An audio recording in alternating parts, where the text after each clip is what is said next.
fait un petit clap. Bienvenue dans un épisode de Rob en roue libre.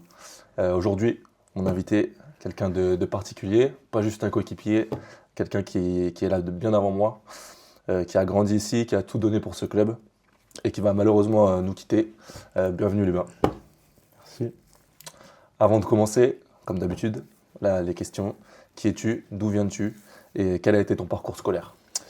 Alors, Lubin Jean Soulin, je suis né à Istres.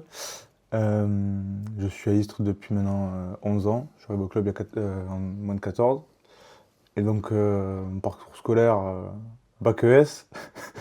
Et après, il n'y a plus rien derrière. J'ai pas eu d'autres diplômes.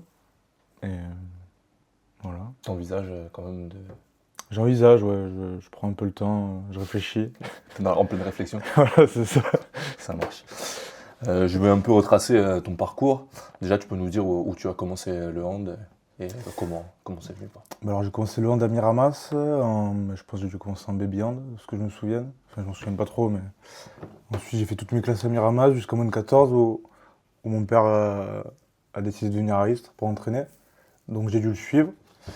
C'était pas facile au début, mais parce que tu quittes tes collègues de Miramas, t'es jeune, donc c'est jamais trop facile quand tu changes de club comme ça. Je sais pas quel âge t'as, 13 ans, moins de 14. Donc c'est pas évident, donc je me suis retrouvé ici en moins de 14. Ok, il me semble que tu as signé ta première licence à Istres, donc à 13 ans, comme tu l'as dit, en 2015. C'est quoi ton premier souvenir ici? La halle, Bardin, je pense plutôt. Ouais, c'était Bardin. L'odeur du parquet. Ouais, c'était Bardin. Mon premier souvenir, c'est que j'ai dit direct que t'étais bien accueilli par tous les gars avec qui j'ai joué. On avait une super équipe. Je me rappelle que l'entraîneur c'était Bruno Emmerich. Et, on était une bonne bande de potes et ça s'est très vite fait facilement. C'est pour ça que tu as l'habitude du parquet à De Bardin. Bardin. Voilà, impeccable. On va parler un peu de ton père. Donc ton père, il a joué ici avant toi. Est-ce que tu as grandi dans l'idée que tu jouerais un jour pour Istres ou c'est venu naturellement comme ça? Bah, je pense que c'est plus venu naturellement. Après, de jouer au handball, ouais, bien sûr, c'est mon père qui m'a donné l'envie et la fibre, je pense. J'ai toujours connu dès que j'étais petit, j'étais toujours dans les terrains, de partout. Je suivais toutes les équipes que mon père il entraînait. Toujours dans les pattes à tout le monde, au hand. Donc ouais, je pense que c'est inconsciemment, oui. Je pense que je devais jouer à Istres au bout d'un moment, quoi. Ouais, c'était écrit. Pour évoluer, j'étais obligé. Et lui, il te parlait comment du club? Il t'a mis une pression ou au contraire, il t'a laissé Non, non, il faire m'a ton jamais propre mis, projet tranquille? jamais mis de pression particulière. Il me disait de profiter, de jouer. Après, j'ai vite voulu quand même devenir handballeur pro, quoi. Enfin, quand j'étais petit, je disais à tout le monde, tu sais, à l'école, ah, j'aimerais bien être handballeur pro. Ouais. Bon, c'était un peu un rêve au début, Allez, profite. ouais. Puis au final, ça s'est fait, donc c'est cool. Et il t'a entraîné à Istres? Ou Ouais, il m'a entraîné à Istres. Il m'a entraîné en moins de 16, je crois, et moins de 18. Quand on a fait la finale Falconi, championnat de France. Je crois que c'est tout, à Istres. Ouais. C'était comment? Il était plutôt dur avec toi? Plutôt. C'était Un bien? petit peu, non, franchement, non, ça va, il Non. était correct. T'as été sélectionné en équipe de France en U17 en 2018. Donc pour un jeune d'Istres, ça représente quoi à ce moment-là? Bon, c'était une petite fierté de faire partie de cette équipe de France, surtout qu'on avait vécu des belles choses. On avait fait les Jeux olympiques de la jeunesse, enfin le Festival olympique de la jeunesse plutôt. Donc c'est des bons souvenirs quand même. Et est-ce que ça change quelque chose dans ta tête sur ce que tu pouvais attendre pour la suite, etc.? Non, pas tellement, enfin c'était plus... Tu peux le dire que t'as pris la grosse tête ou... Non, non, pas du tout. Franchement, ça n'a rien changé. Non. Ok. Après, il y a tes débuts en pro, donc la saison 2020-2021. Je crois que le premier match en plus c'est contre Montpellier. Contre Montpellier, ouais. Non, le premier match est contre Cesson-Rennes, je crois. Merci pour les infos. C'était Cesson-Rennes pendant le Covid. On est bien. Si je me souviens. T'es rentré, ça s'est passé comment? T'es rentré sur le terrain ou t'étais sur le banc? Contre Cesson-Rennes, j'ai pas joué. Ok, Euh, c'est pour ça que j'ai des bonnes infos. Et après, je sais plus, je suis rentré contre Montpellier, Montpellier, ouais. premier match. Après, mais non, du coup, c'est plus le premier match. Bah, on se comprend. Tu rentres sur le terrain. Bah, vu qu'on prend une petite tôle sur la fin, Gilles décide de me faire rentrer. Et c'est là où je marque mon premier but en pro. Tu t'en souviens un peu, tu peux nous le décrire.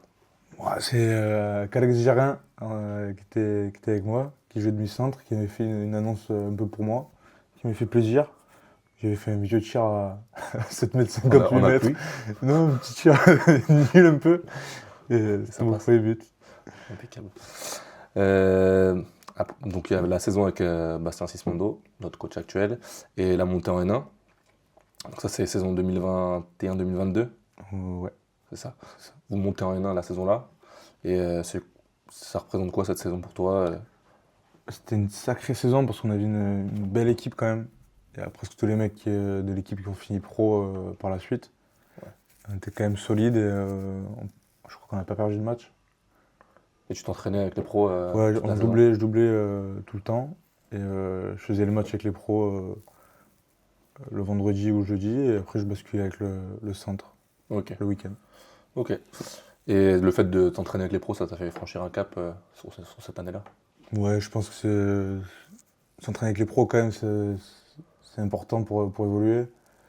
Et ouais, c'est sûr que ça m'a apporté pas mal de choses, même dans le.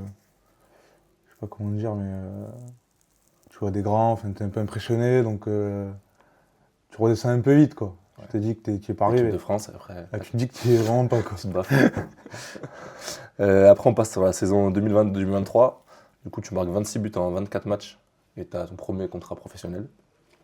Mais en parallèle, l'équipe, elle descend en Pro League. Comment tu vis ça et d'un côté, la fierté de signer ton premier contrat de pro et de l'autre côté, la descente en Pro League.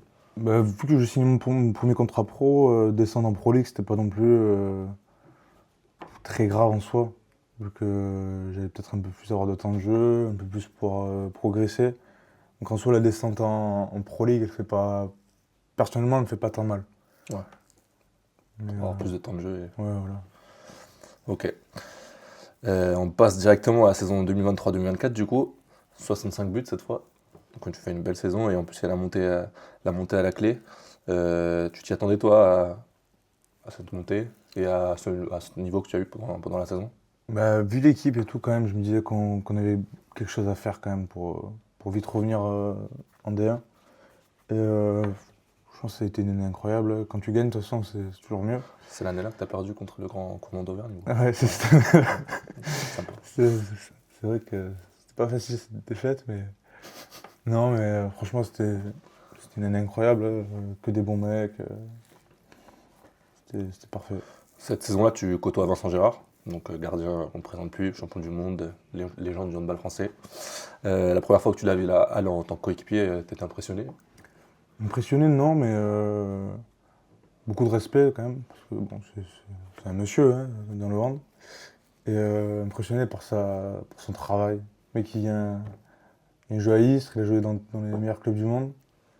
Il continue à bosser, quoi. C'est un vrai bosseur et un vrai bon gars en plus.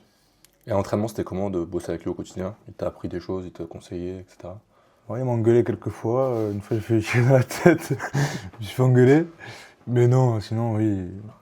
Il m'a enfin, appris des choses. Après, lui, il fait son travail de gardien. Mais, Ouais. dans l'humain et tout, franchement, j'ai rien à dire. C'était un super bon mec. Il poussait les mecs à aller de l'avant. Rien à dire. Voilà, le meilleur moment, je veux tout savoir. La soirée de la montée, Célesta, raconte-nous comment ça s'est passé. Enfin, tu veux que je raconte tout? Bah, match à Célesta, gros match quand même des deux côtés. Célesta avait très bien joué aussi. Vincent Jarre qui nous sort la partie qu'il fallait pour nous faire monter. Et très content de pouvoir retrouver la Star League. Ensuite, voilà, une petite soirée légère parce qu'on jouait le lendemain contre Tremblay en finale. Qu'on n'a pas trop abusé, on a juste bu un petit coup vite fait. Et voilà. Et du coup, après Tremblay, Après Tremblay, oui, on a un peu fait apéro, quoi. On a un peu fini tard, l'hôtel était pas très content, ok, quelques bêtises, et voilà. pas plus. On ne Bon, développe pas plus. On s'arrête là. c'est pas nécessaire. Ok. Du coup, après, on va passer à la saison 2024-2025, donc le retour en Star League. 66 buts, 31 matchs pour toi, et le club se maintient. C'est la première pour un club qui est monté par les playoffs. Donc, tu as vécu comment cette saison? Parce que ça a été tendu jusqu'au bout, il me semble. Ouais, ça a été vraiment serré jusqu'au bout. Je crois que c'est dans les 2 dernières journées. C'était une saison particulière parce que Gilles prenait sa retraite à la fin. Donc on avait un peu tous à cœur de faire le boulot pour que Gilles et Ben, pardon, finissent sur une bonne note. Donc franchement on a fait le boulot, jusqu'au bout on a travaillé pour se maintenir, donc c'était une super saison aussi. Il y a eu des moments où vous vous êtes dit c'est mort ou comment le groupe a tenu quoi? Un petit peu, ouais. Enfin, en janvier c'était un peu des périodes compliquées parce que t'avais pas beaucoup de points à la trêve. Donc c'était un peu chaud à l'entraînement, tout ça. Enfin, après, c'est normal, ça fait partie de la vie d'une équipe, mais t'as toujours des doutes, hein. Tu sais pas si tu vas te maintenir ou. Donc c'est toujours compliqué, mais au final ça l'a fait. Donc. Du coup, on passe à cette année, 2025-2026. Déjà, tu retrouves Bastien Sismondo. Du coup, qu'est-ce que ça te fait? Bah, content de le retrouver, après qu'il m'ait entraîné au centre, donc heureux de le retrouver en coach principal. Après j'avais une petite affection pour Gilles Ben quand même, donc ça faisait un peu bizarre parce qu'il y avait eu beaucoup de changements, mais content quand même. Ok. Et cette année, tu as demandé de passer arrière-gauche à la place de demi-centre. C'est quoi le sentiment quand ton coach te demande ça? Bah, Question pas facile. non, C'est pas moi qui l'ai écrite. Je tiens à préciser. bah, c'est pas facile quand même parce que de base j'étais censé jouer demi-centre quand même, mais c'est le coach, c'est lui qui décide. Mais au final, à gauche, j'aime bien quand même aussi. Donc, T'es un petit couteau suisse, t'es capable de voilà. jouer pivot, t'es capable de. Ouais. Bon, parce que là, il le dit pas, mais aux entraînements, il parle beaucoup. Il est capable de jouer à tous les postes. Mais voilà. Il te reste 3 matchs sur le maillot istrien. Dijon, Aix, Chambéry. Des matchs décisifs pour nous. Comment tu abordes ces dernières semaines? T'arrives à vivre normalement ou il y a forcément une charge émotionnelle différente? Non, franchement, enfin, c'est un peu compliqué parce que je me dis que c'est bientôt la fin quand même. Donc c'est pas facile, c'est pas évident parce que j'ai passé quand même 11 ans au club. Mais j'aborde les 3 prochains matchs comme d'habitude en réalité. C'est juste que je me dis que c'est bientôt la fin, quoi. Ouais. Et je suppose que tu veux finir sur une bonne note. Bien sûr, ouais, j'ai à cœur de me finir, qu'on puisse se maintenir. Mais ça va pas être évident quand même, au vu des résultats, des derniers résultats là. Mais bon, c'est du sport, on sait jamais, hein. On peut peut-être gagner 3 matchs et se maintenir. Mais oui, j'ai vraiment à cœur de finir sur une bonne note et de laisser le club en D1 quand même, sur l'Ideal Star League. Donc la saison prochaine, tu rejoins Valence. Et aux commandes, il y a Guillaume Crépin, que je pense que tu connais très bien, un ancien capitaine d'Istres que tu as connu en tant que coéquipier. Comment ça s'est passé le recrutement? Comment tu as eu les contacts avec le club? Ouais, je rejoins Guillaume, donc c'est lui qui m'a contacté assez tôt dans la saison. Je pense que c'était en fin septembre, ou enfin, je ne me rappelle plus exactement, mais il m'a direct demandé ce que je comptais faire, il m'a expliqué le projet. Et ça m'a de suite intéressé parce qu'il y avait un beau projet et que c'était lui qui reprenait aussi l'équipe. Justement, le projet du club, qu'est-ce que ça va être? Le projet, ça va être sur les 2 ans ou 3 ans à venir, monter en Ideal Star League, petit à petit. C'est plus Lidl Star League, mais Star League tout court. ça a changé. Il y a le nouveau. Attends, c'est quoi déjà? Daikin, ça va changer là? Likimoli déjà. Ouais, Likimoli. Ça fait 3-4 saisons. Ouais, c'est Likimoli. Lidl Star League. Mais là, c'est. L'année prochaine, c'est Daikin. Daikin. Daikin Star League. Lidl Star League. Je me disais, je disais Star League, mais j'étais plus sûr de mon truc. On en était où? Du coup, oui, donc le projet du club de Valence. Tu peux recommencer, je pense. Ouais, je pense. Je t'ai coupé un peu. Donc, je sais plus le noter. Donc, du coup, ouais, dans les prochaines saisons, être en Likimoli Star League. Likimoli. Donc, non, mais surtout que Guillaume, il reprenait le projet. Et que c'est un bon coach, que c'est un mec que j'apprécie beaucoup. Qui m'a beaucoup aidé quand il était à Istres. Un vrai bon ancien. Qui m'a donné pas mal de conseils, qui m'a toujours poussé.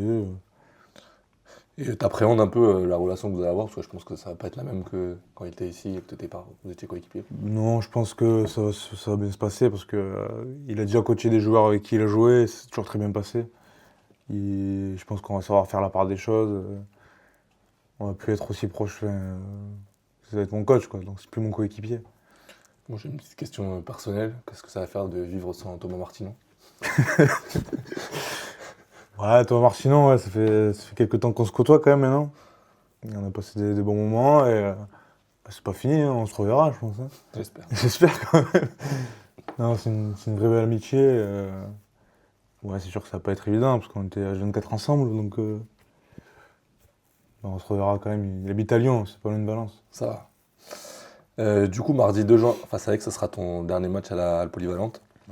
Qu'est-ce que tu as envie de dire aux supporters pour qu'ils soient là ce soir-là, quoi? J'ai envie déjà de venir nous voir pour nous soutenir et pour gagner aussi quand même, avant tout. Et leur faire un dernier au revoir, finir bien quoi. En essayant de gagner quand même. Enfin en gagnant même. Ouais, pour nous faire en gagnant.